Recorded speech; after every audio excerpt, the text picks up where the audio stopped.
Welcome back to Flash News, where we continue to follow the latest developments in high-profile cases.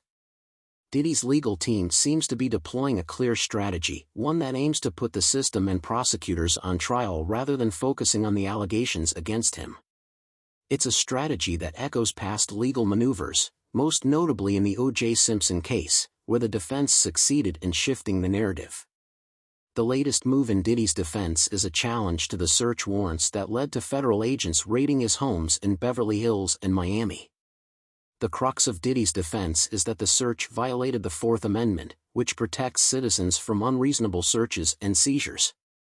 If the defense is successful in this motion, it could result in the suppression of critical evidence collected during the raids, including footage and other items that could significantly impact the case. Among the items seized by the authorities are videos allegedly involving at least one of the victims named in the indictment. While the victims remain anonymous for now, we know that one of them is Cassie, Diddy's ex-girlfriend. The prosecutors have claimed that they possess video footage showing a disturbing incident where Diddy is seen allegedly assaulting Cassie as she attempts to leave a freak-off party, a claim that would certainly be central to the case. If the defense succeeds in getting this evidence excluded, it would represent a major setback for the prosecution. However, it's important to note that the search warrants, which were granted based on probable cause, might still stand. Even without the videos and other seized materials, prosecutors could still rely on testimony from the alleged victims. This could potentially include Cassie herself, who is expected to testify about her experience during her relationship with Diddy. The raid and the evidence seized from Diddy's homes have been a centerpiece for the prosecution in building their case.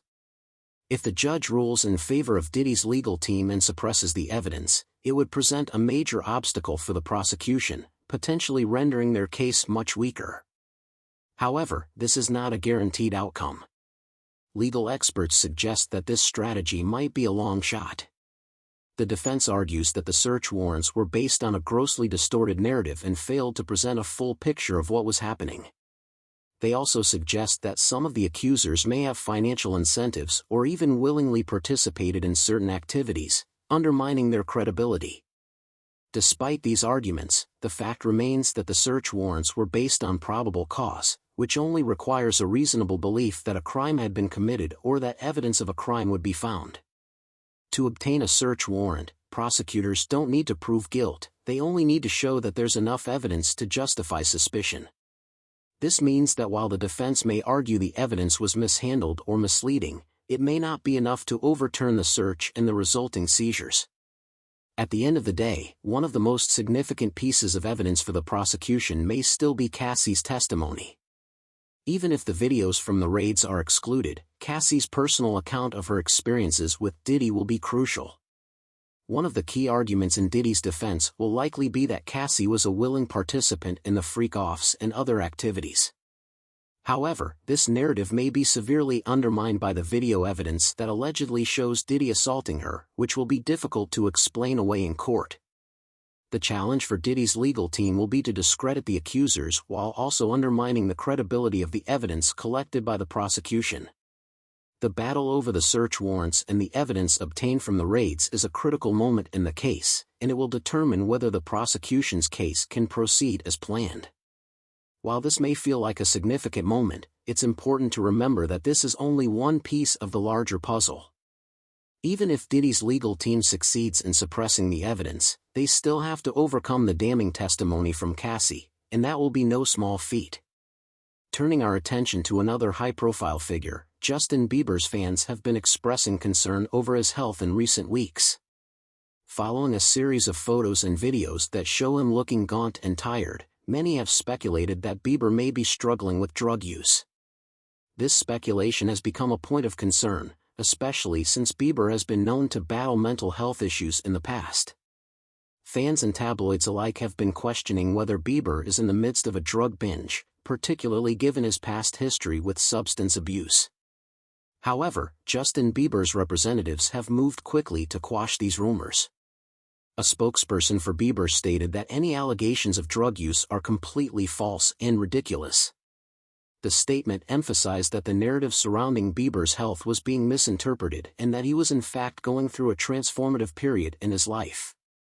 Bieber has recently distanced himself from certain people in his life, unfollowing individuals he no longer feels are positive influences. He's also embraced his role as a new father, a change that has brought new priorities and responsibilities. According to his representative, some of the photos that have circulated, showing Bieber looking tired or exhausted, were taken at times when he had been working long hours in the recording studio. The rep explained that Bieber had not been getting much sleep, which could explain his appearance in the photos. Furthermore, the stress of adjusting to fatherhood and his commitment to his career have likely contributed to his tired and worn-out appearance. Fans who were concerned about Bieber's health can rest assured that there is no evidence to suggest he is struggling with substance abuse. A fan named Dina, from Brooklyn, weighed in on the situation, saying that it was unfortunate to see Bieber's positive image being tarnished by rumors of drug use.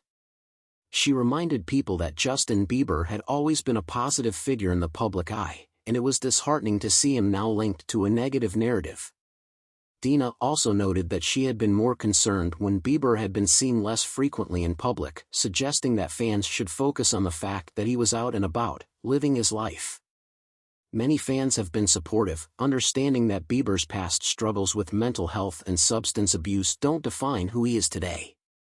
Throughout his career, Bieber has been open about his mental health challenges, and many fans have appreciated his honesty in discussing his struggles. He has been candid about the pressures of fame and the toll it has taken on his personal life. Fans have rallied behind him in the past, and many are doing so again now, hoping that he will continue to prioritize his well-being as he navigates the challenges of parenthood and his career. Now, let's turn to our weekly Flash News poll results, where we ask you to weigh in on various topics from the previous week. The first question we asked was about Eric and Lyle Menendez. Do they deserve freedom for their crimes, or do you believe their actions are unforgivable? The results were overwhelmingly in favor of the idea that they have been rehabilitated and deserve a second chance. This was an interesting outcome, as the Menendez brothers' case has remained controversial for decades. Their actions were heinous, but many now believe that they have served their time and shown remorse. Next, we asked about the appearance of Blake and Ryan at SNL's 50th anniversary special. The question was whether their appearance was effective or cringeworthy. Most voters felt it was cringeworthy, indicating that the performance didn't resonate well with the audience. We also asked about A$AP Rocky's acquittal, and whether it was an example of celebrity justice. The majority of voters felt that justice was served, pointing out that the prosecution's case had faltered, leading to Rocky's acquittal. This case had many questioning whether celebrities receive preferential treatment, but voters seemed to believe the outcome was based on the facts of the case. Another poll asked about Liam Payne's friend, Roger, who was recently acquitted of charges related to the altercation with Payne. Voters felt that justice was served, as Roger had no duty to protect Payne during the incident, and his acquittal was fair. We also asked about the shackling of Luigi Mannion in court, which sparked a debate over whether it was appropriate or unnecessary. The results showed that many felt the shackling was unnecessary and unfair, though there was a significant portion of voters who believed it was justified. Lastly, we polled on Delta's decision to offer $30,000 to passengers who were bumped from a flight. The majority of voters felt that the amount was grossly inadequate, with many suggesting that the airline should have offered even more compensation to passengers who were inconvenienced. With that, we're wrapping up this week's edition of Flash News. Stay tuned for more updates as these stories continue to unfold. We'll be back with more next week.